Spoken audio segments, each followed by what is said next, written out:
So you've had your fair share of ups and downs. I know you write about it in your book, so I'm not sharing anything that you haven't personally, publicly shared. But for anyone who doesn't know you, give us the story. Where did you start? Take us up to 2008. Just real quickly, grew up poor, wanted to be rich so I could buy my mom a house and a car.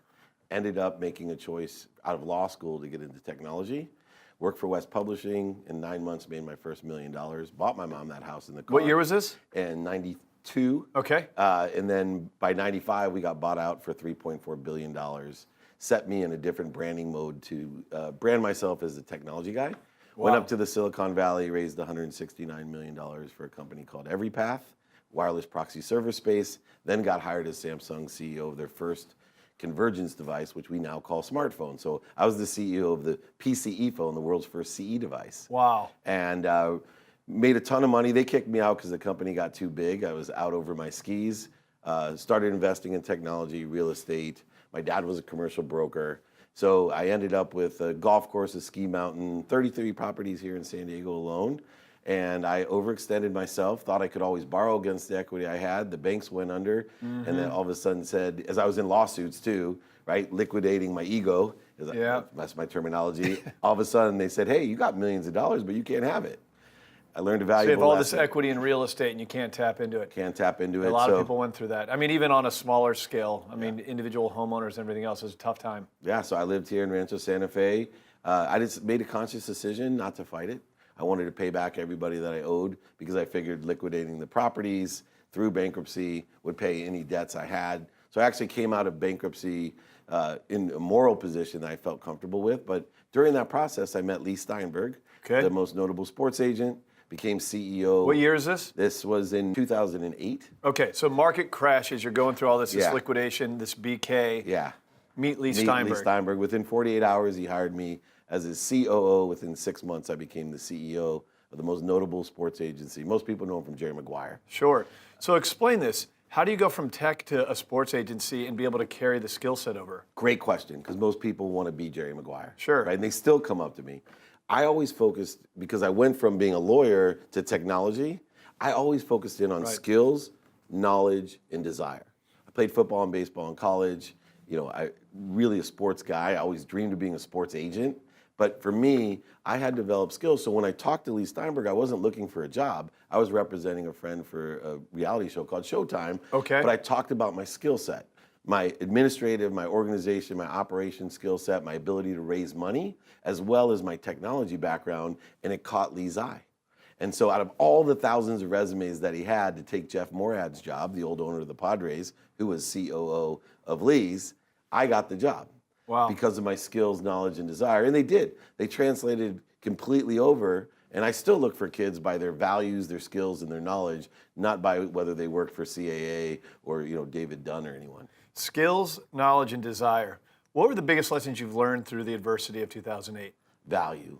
So I live my life. I wake up every morning now, instead of trying to take and compete, there's no resistance in my life. I actually shifted the paradigm and said, you know what? I have a great gift. I'm going to start giving it, meaning I pray to God for 10 people that I can help every day. It's very simple. I work just as hard. I love to work. I enjoy the pursuit of my potential. But my goal in life is to provide value, and I trust the universe that it will bring everything back to me that I ask for, and I've learned to ask big. So you mentioned you're a former athlete, so you have that competitive spirit. Let's not embarrass myself, right? I played in college. I claim it too, and I didn't get through anything past high school. Right. But you have that competitive spirit in you, that entrepreneurial spirit.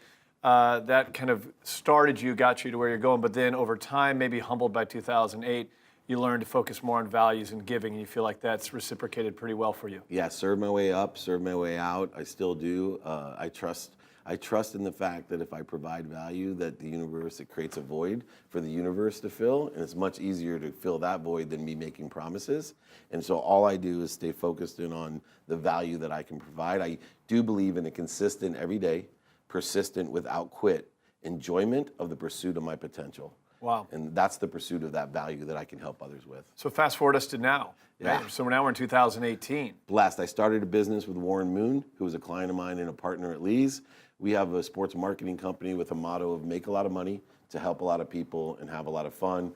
We have really different sides of the business: media, sponsorship, and then philanthropy. Okay. So those are the three businesses that we're in. I've been able to build my own brand by speaking around the world, writing books. I have a great podcast, a top 5 podcast called Playbook, and then the #1 digital business show called Elevator Pitch with Entrepreneur Magazine. Tell us about Elevator Pitch. Elevator Pitch is my way of giving back. I felt that I get pitched so much, right? I'm involved in a lot of funds. I raise a lot of money.